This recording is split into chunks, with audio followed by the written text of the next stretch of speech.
Hello and welcome to Frontrunner Motorsport, and today of course was the start of the 2025 Formula 1 season with the Australian Grand Prix. It was a bit of a strange one. The weather played a massive part in this weekend, and that makes it hard to judge pretty much anyone. It's clear McLaren and Red Bull are the teams to beat. They are still the quickest. And I say Red Bull, I mean Max Verstappen. I do not know what the true performance of that car is. They were pretty down on it even before this weekend. But Max seemed just fine, and he was within half a second of Norris right at the end, so he seemed to be doing just fine in that car. That looks like the battle throughout the whole year is going to be Norris versus Verstappen. Everyone else, Mercedes and Ferrari, neither looked really on the pace of those two. Again, that might be because of the conditions, or maybe it's a track thing. We'll probably see them come up and down the grid throughout the year. But it was a bigger gap between Red Bull and McLaren and Mercedes and Ferrari than I thought it would be, which is a bit shocking. It's not a good sign for this season. I was kind of hoping we'd have a four-way fight between four different manufacturers at the front. It doesn't look like we're going to get that, but as I said, it's hard to base that on one race, and one race that was actually very, very strange.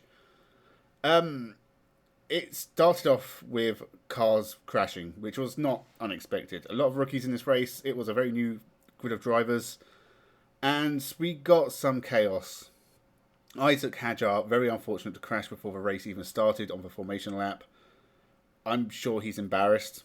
It's not a good look.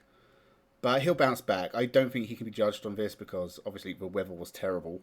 The Formula 2 race was cancelled because it was so wet. But still, not to get any racing laps under his belt, that will be the biggest disappointment to him. And he did a really good job in qualifying to qualify 11th. I think he was just outside the top 10. So it was a really good job from Isaac Hadjar until the race. Next up was Jack Doohan.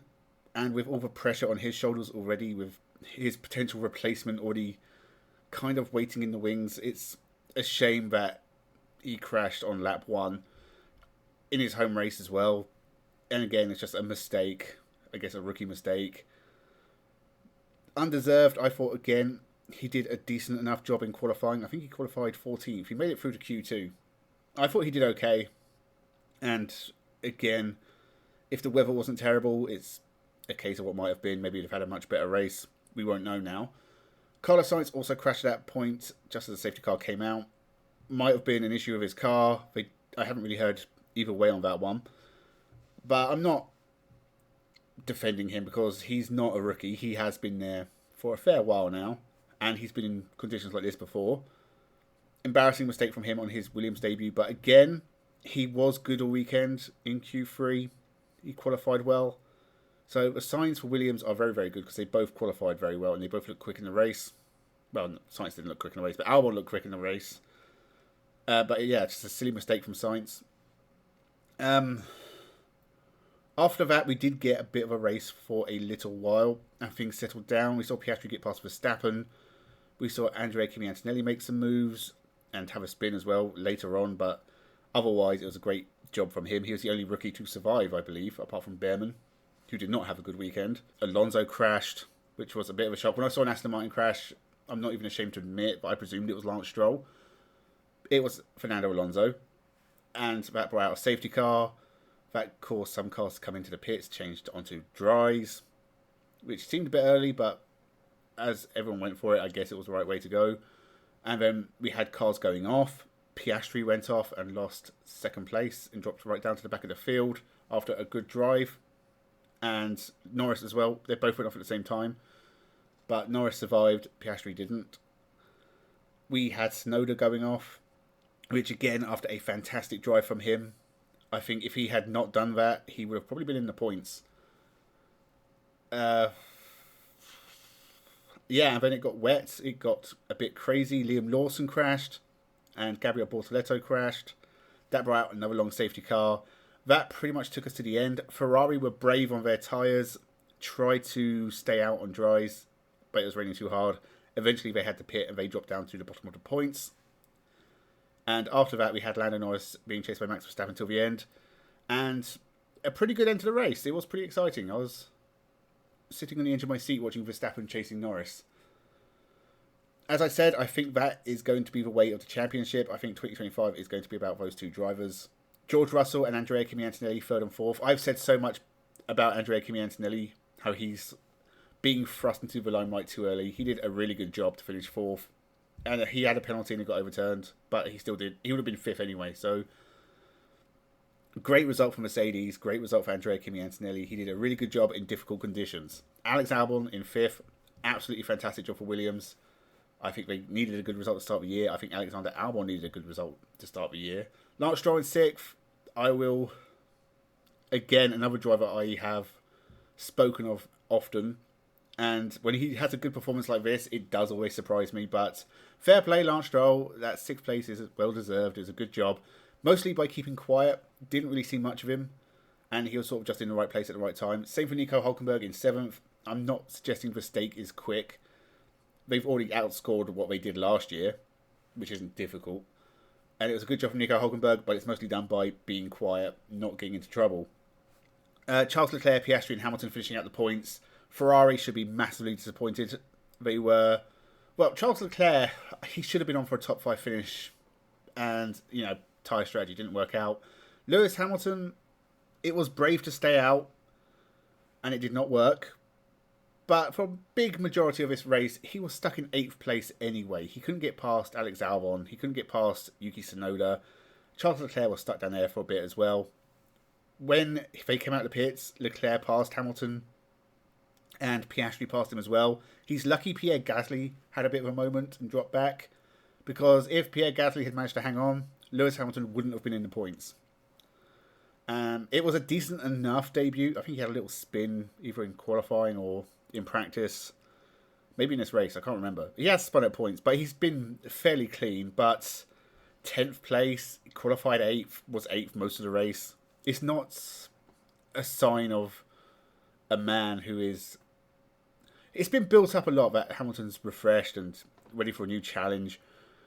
He's about the same as when he was at Mercedes so far. And if he was unhappy there and it wasn't going well, I imagine that's going to go...